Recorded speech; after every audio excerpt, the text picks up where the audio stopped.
lose, because we are not losers. We are losers. I mean, y'all kicking off protests all over the world. Y'all was the first ones to do it. If my news is a little correct, first protest I seen was outside of Atlantic Records. I told you 4 times.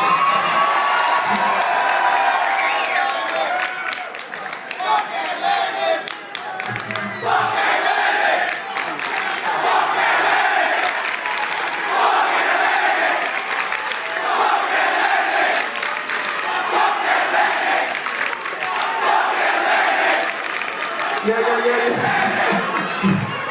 Peace, y'all. Peace. Y'all, damn.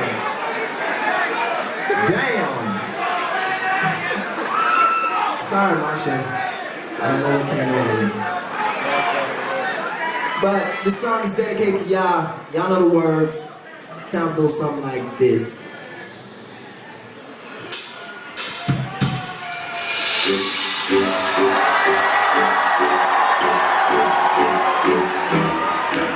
Gangsta and real greasy with my fans, and y'all know I love my fans, but love is to correct, protect, and respect with correct. When the fans wanted to do the petition, they did that petition. I had nothing to do with that petition. When they sent that petition to the label looked at me like I had something to do with it. I was like, I'm not antagonistic. That's just the fans. We looked at it like, okay, cool. Then when they turned around and they did the protest, it was like, I have nothing to do with that protest, but now I'm faced with this thing.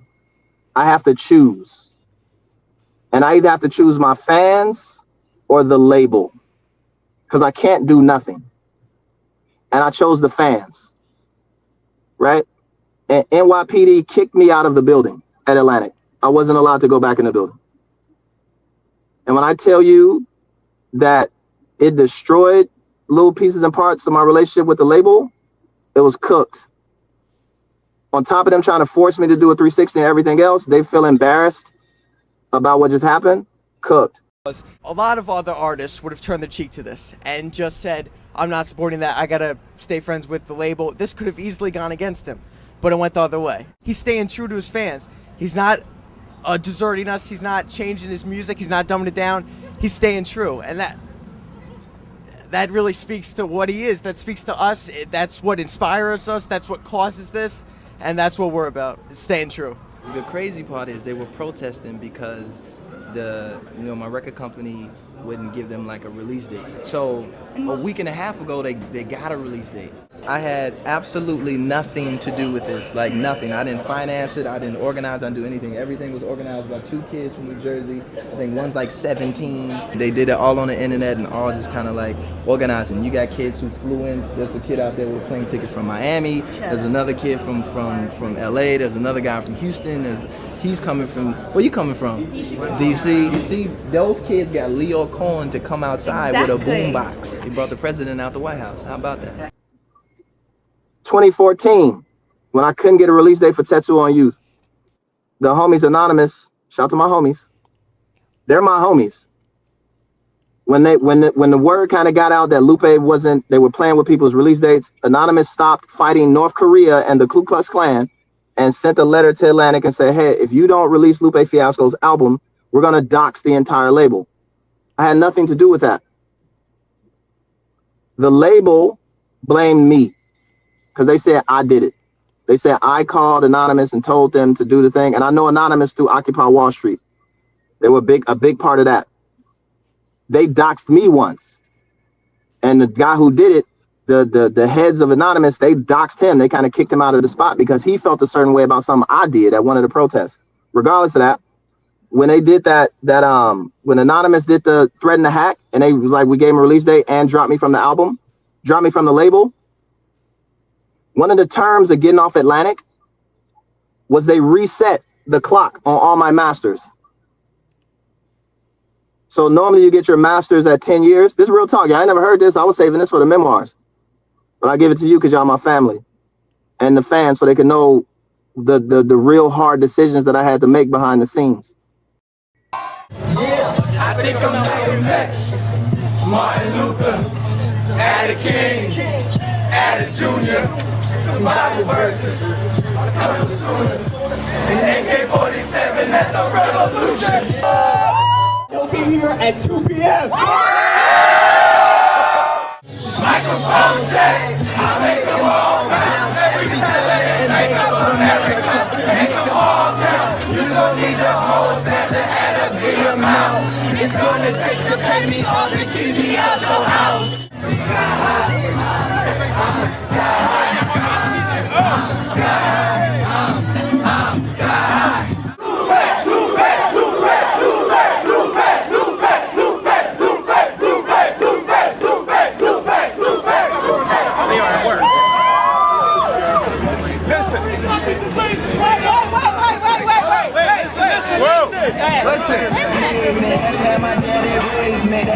I feel that, but why we gotta wait for the CD? But don't you want it real good?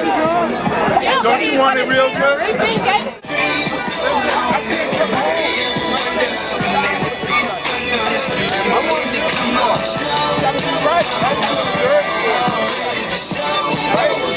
a millionaire.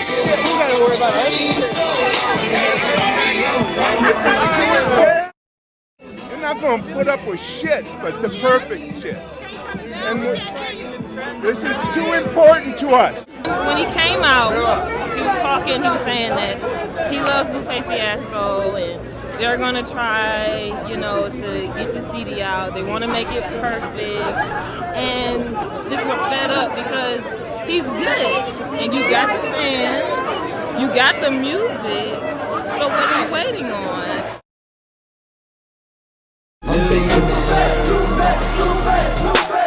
I get my energy from my energy. I be in outer space, but I got inner peace. So tell my enemies that they can't injure me. I know that irritates. You have my sympathies. Well, you should protest. Yeah, you should pick at me. I'm on a losing strike. I'm on a winning streak. I'm out in left field. I'm speaking mentally, but that's a better place than where the benches be. I'm feeling really good. Me and my different beat. Me and my different drummer. He played the timpanis. See, that's what got me here. You hearing me? Me on my black man in the future shit. Call me Billy D. Well, the first thing I want to say is congratulations. Second thing I want to say is thank you very much for putting on a very peaceful protest. We love you, Lupe! Third thing I want to say is Lasers is dropping March 8th. Hey, so I woke up today and I saw the video of Lupe saying, you know, all the stuff that happened to him throughout after the protest. And he's right. Honestly, he had nothing to do with the protest. I'm wearing the Lupe Fiasco Friday shirt because I figured it was appropriate. I only have 2 minutes here. I'm recording a different video later. But he had nothing to do with the protest. Nothing.